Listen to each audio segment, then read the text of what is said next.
Are you a gigger? Lots of people are, and the numbers are growing. We're talking about contract workers, consultants, freelancers. They've got plenty of names, and they represent a paradigm shift in the nature of work. Whoa, that sounds serious. Well, we've got new numbers looking at the future of work. We're going to talk about that. Also, when does a poll question become outdated? When can you compare the results of an old question with a new one? Times change, language changes, and poll questions change too. And we're quoting Lee. Today's outlier is tomorrow's conventional wisdom. So what does that gem actually mean? We'll discuss a right now example of that, this time on Poll Hub. And hi, everybody. This is Poll Hub. I'm Jenny Dapper, Director of Innovation here at the Marist Poll. And I'm Lee Murgoff, Director of the Marist College Institute for Public Opinion. And I'm Barbara Carvalho, Director of the Marist Poll. We've talked a lot for a variety of reasons about the future of work over the last few months in context of some other things that we've been working on. And we've really dug in and gotten some really interesting discussions about it, some insights in it too. But we've now done some polling work on what we're calling the future of work. And it does relate in some ways to this thing that we just mentioned, giggers, freelancers, all that. But it relates kind of in a bigger way to just the totally changing nature of what a full-time job means, right? To you and me and to your family and to where you live and all that kind of stuff. Let's walk through some of the numbers and then talk about some of this because we've gotten really excited about it. It's really interesting. Yeah, well, so we can share some of that. Yeah, we did a national poll of Americans, actually. So so workers are a subset, certainly, of that. But we collaborated with NPR to do a study of work in America. We partnered with their business team to look at a lot of different issues, and there are an incredible number of interesting nuggets in this data. One which you were mentioning in terms of giggers or consultants or people who seem to have jobs, but are not necessarily connected to a business or industry, contract workers. Very surprisingly, it was 20% of people that we spoke with who are in the workforce. That's 1 in 5. I mean, that's 1 in 5. But that means like if you know 5 people that are in the workforce, one of them is not a full-time employee in the way that we used to think about. That's the only kind of work that you could support a family on, for instance. And it's important how we define it too, because we talked about contract workers as people who know that they are working either on a specific project or for a fixed period of time. And that's important because not all surveys define it in the same way. And that's one of the issues in trying to understand what's going on in the workforce is that we do see lots and lots of reports and data, but not all the data is collected equally. I mean, I look at this from a slightly different perspective, and I look at it in terms of what does this mean for people entering the workforce? What does it mean for people like myself? Will shortly at some point exit the workforce? Not so shortly. Not Come so on. shortly. Did you say shortly? Oh, stop it. No, There's no retirement announcements here, and I'm not making statue jokes. Okay. Unless you know something about a bus. No. Anyway, so here it is. Okay, here it is. So I have worked in the same place from the time I started full-time employment in 1974 to the present. So I'm like oh my, 40, you are really unusual. No, okay, so now I think that's probably unusual for anybody in my age group. But, but still more typical of people having worked 1 or 2 or 3 careers, 3 locations, 4 locations. Okay, what does this mean for millennials and folks who are going to be coming into the workforce in terms of benefits, in terms of loyalty to organization? I find that an interesting kind of like broader societal concern, some of which we may have in the numbers, but some of which we may not. Well, let's take a couple of numbers just for the contract workers. So these are the 1 in 5 folks who we said aren't really connected to industry. So who are they? Well, almost 2/3 of them are men. Okay. They're much more likely to be men than women. They do tend to be full-time. in their contract work. However, 40% of contract workers also, even though they're working full time, they're doing something else for pay besides that full time work. And they're just as likely to have gotten a raise last year as to not have gotten a raise. And also the issue of benefits. They are just as likely to have gotten benefits as not. And also their income tends to fluctuate over time. They also tend to be younger.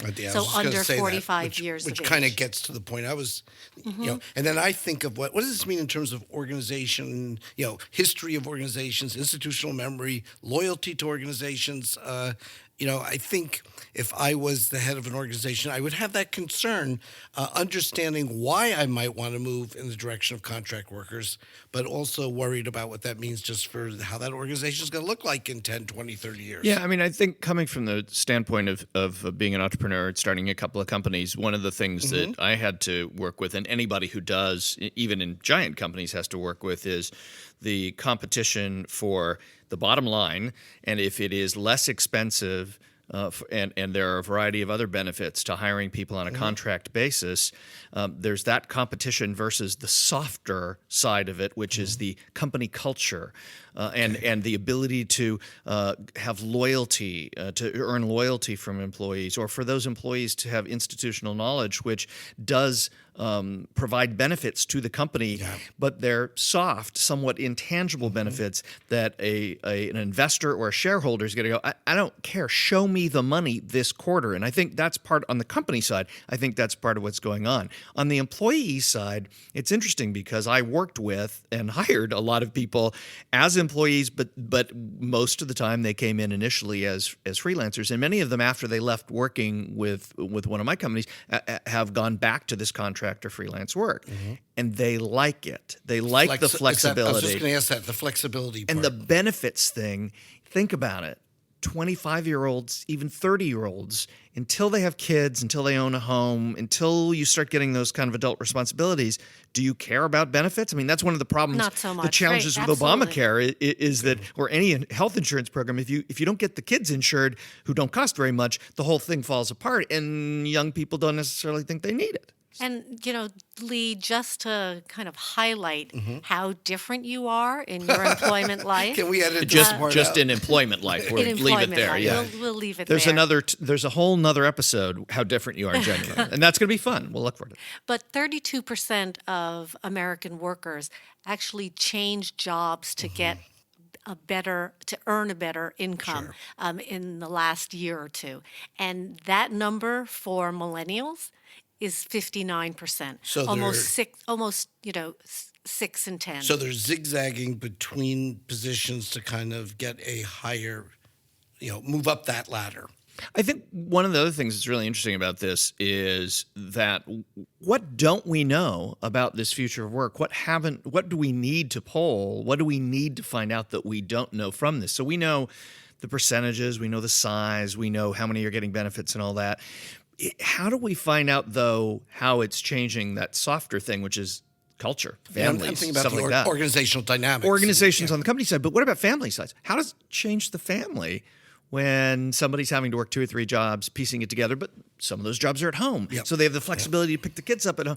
I'm just curious if there's even a way to pull that. We're going through a tremendous transition, and I think a lot of those things are unknown because work is no longer a one-size-fits-all solution. People are putting together and piecing together their income and their employment. And one of the things that comes up an awful lot when we are planning out polling, one of the most critical things is the question, right? I mean, it really, the heart of any good poll is a good question. It's hard until you start looking at old data to understand, in some ways, how different polling can be from one generation to the next. And it's not necessarily the technique, but a question that you might ask in 1930 or 1950 or 1980 might not make any sense now, either because the language has changed or because the issues have changed. But you still want to try and capture the sense of of people over that time period. So how do you do that? It's kind of a technical question, and it's really interesting. But it's language is communication, so you have to be sensitive to the language and the communication of that time period. And so if you're asking a question 50 years ago, you may use very different language because that's the language of the times. So, of the society. So 50 years ago is 1968. So looking back at some of the race relations questions on that, and the language clearly not the language we use today. But one question we've seen, all in all, do you think Negro groups are asking for too much, too little, or just about what they should be asking for? And that was in 1968. That was 1968, and clearly today you would not be using that language to reference that group of people. But there you not only have the language that people were using at the time, it was correct to use it, if I can use that word. Politicians used it. It was not, in any way derogatory or not sensitive to people. But also the nature of that question. Like you wouldn't ask now, do you think African Americans are asking for too much, or any group, right? Group. So instead, getting at the sense of how people feel about any given group, you have to ask questions in a different way that are topical. The reason that was topical in 1968 is there was a big discussion about African Americans in the streets demanding fundamental rights. So it's a good question to ask. Now it might seem a little strange. Odd. And I think today we would be more specific about what that is that people would. So Black Lives Matter, we ask specific questions about that. That's correct. But an analog to this, another way to get at it would be a question that was just asked last year because of Charlottesville, what happened in Charlottesville. Do you think statues honoring leaders of the Confederacy should A, remain as historical figures, B, be removed because they're offensive, or unsure? That's a different question. It's entirely different than our Negroes asking for too much or too little. But they both capture a sentiment in time that is relevant to how people are thinking about we're interested disparate groups. And that attitude is what we're clearly interested in these numbers and in asking questions. And then you ask questions, and obviously. Well, wait. Explain give the data too, because 62. I think what was interesting is in 1968, 62% of Americans felt that African Americans were asking for too much at that time, and during those protests. The initial question. Yes. And then when we asked about the Confederacy and the leaders of the Confederacy and whether they should remain as historical figures, interestingly enough, 62% Same number of Americans said yes. So I think one thing that we find when we look at data and questions over time is two things. One, I think question wording is one of the best illustrations of how polls are really a snapshot in time, because they're just capturing the issues, the attitudes, and the language of that moment. The other thing, though, too, is that although it highlights some attitudes, it shows us how those attitudes have both changed over time and also remain the same. Yeah, and how they might change over time. So on a question, for example, of interracial marriage, when you go back into the 60s, there you have 73% said they did not approve. Only 20% of our society did approve of interracial marriages. And then you go to the current numbers. Well, the most current ones are 2013 because the numbers have become so lopsided in favor that Gallup, for example, is not even asking the question anymore. 87% now approve. 13% disapprove. For most people who are listening to this podcast who aren't of a certain age, you wouldn't even think to ask that question. If you put people in a room that were under, say, 40, and you said, let's dream up some questions, they would never get to that question because the consideration that a black person and a white person could not legally get married is so foreign to them. Wait a second. I have another Not all one. of them? No. A Gallup poll from 1936. Should a married woman earn money if she has a husband capable of supporting her? We should ask that again in this current climate. Oh, maybe. heavens. not outside some of the More than 8 in 10 Americans said no. No. This is what year? 1936, you said? 1936. Wow. So that's a question. That's another one. You wouldn't even think of asking that now. Certainly not outside the marches that have been occurring around And, the country. and our interviewers 328 would cities. certainly get an earful in that instance. But one other thing that I did think was interesting, and this is on the sports side, baseball. In the 1930s, professional baseball was called Big League Baseball, and we think of this as America's sport, and we hearken back to this time when baseball was really the sport that everybody watched. So that it was also Gallup also asked, are you a fan of Big League Baseball? And 45% of Americans said that they were, and 54% said that they weren't. The Washington Post asked that just last year and got almost the identical proportions. Really funny. 45, Yeah. 55. And I'll say one thing, things like that might not change. And even the way you ask questions, though, might not change. For example, do you approve or disapprove of the job the president's doing in office? Well, that's been the wording over time, and you get really pure trend analysis that way. Obviously, with these questions we've been talking about, with changing societal values, you can't go down that road, but that's the road you can if things are sort of more of a constant in terms of the wording and the culture. So, Lee, that takes us back to you're always coming up with different kinds of phrases. Usually they're mixed metaphors. But in this way... Oh, is that a backhanded compliment? But in this instance, I think this is actually really an interesting concept. Today's outlier is tomorrow's conventional wisdom.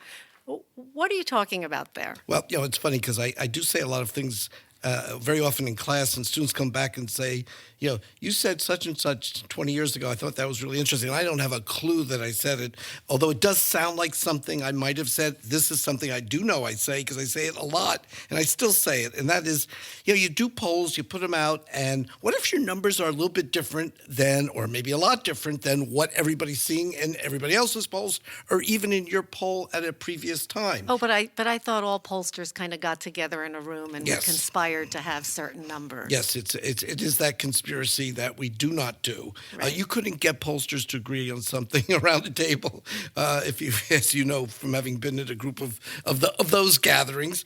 All right, so you do something and you're different. It somehow jumps out, and everybody says, "Wow." You've got two conclusions to reach. One, it's an outlier. The pollster did something wrong. It's not real. It's wacko. If you want to use that phrase. Not a technical term. Not statistically valid, but nonetheless jumps out at you. Nutty numbers. The other is, this is really maybe a change. Maybe things have really changed. And what happens if you have tapped into something that's moving and changing? So the outlier, the one that looks nutty, well, by next week, that may be the conventional wisdom. And indeed, we have an example of that from January of 2018. Yeah, we've been getting through some numbers. This so-called congressional generic ballot question: are you going to vote for the Democrat or Republican in 2018? You're going to be hearing lots about that. It's midterms, so we're going to see that question a lot. And it really matters whether there's a big gap between Democrats and Republicans, because it's an indication of whether there might be a wave and will the House or Senate change and things like that. Vitally and also critical enthusiasm. questions. Usually it does identify enthusiasm with one party or another. And so we've been seeing for quite some time that the Democrats were basking in this double-digit advantage, 10, 11, 12 points. And we did this poll about a week ago, again with NPR and PBS NewsHour. And wow, the thing had fallen to 6 points. Still a good number generally, but a far cry from the double digits everybody else was showing. Democrats, and a lot of people jumped on. A lot of the media jumped on it. Wow, it's collapsing. The gap is collapsing. Is is the conventional wisdom now changing, or is this some kind of poll that just maybe had caught it at an odd moment? And sometimes numbers are different. That doesn't necessarily hold. Well, then the next day, NBC Wall Street Journal, in their national poll, which we don't conduct, they came out and they had 6 points, same number we had. The next day after that, or the same day as that, CNN comes out with a number 5 points. All right, so now we had what might have been an outlier suddenly becomes the conventional wisdom. Does that mean the Democrats are hurting? No, but it means the numbers were valid. So now we must look at why and those numbers have changed and who's changing. And that becomes important. And this happens often in election time. You look and you say, oh, really? Someone's ahead by more or less than we thought?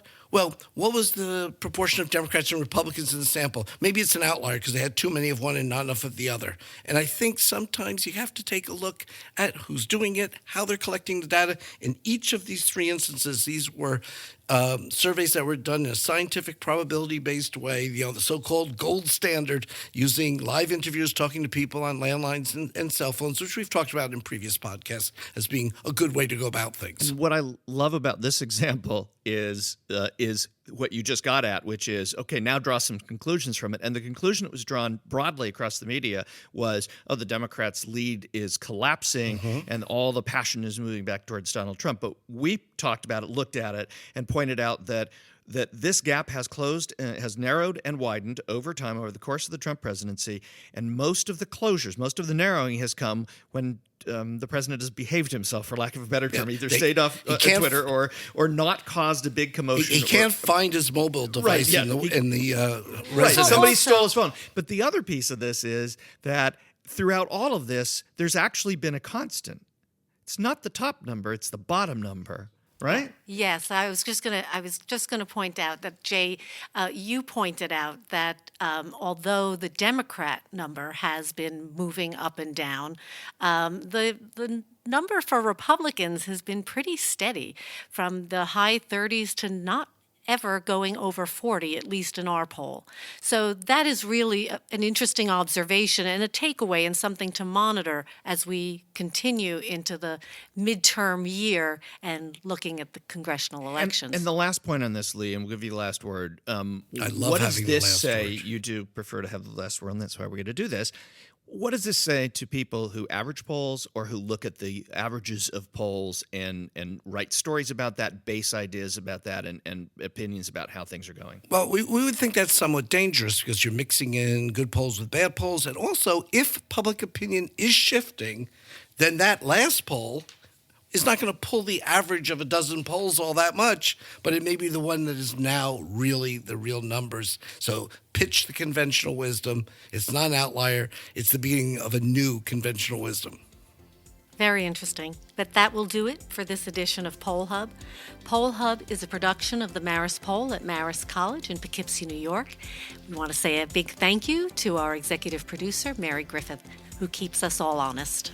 And we're, as always, interested in anything that you may have on your mind in terms of questions. We're happy to entertain those.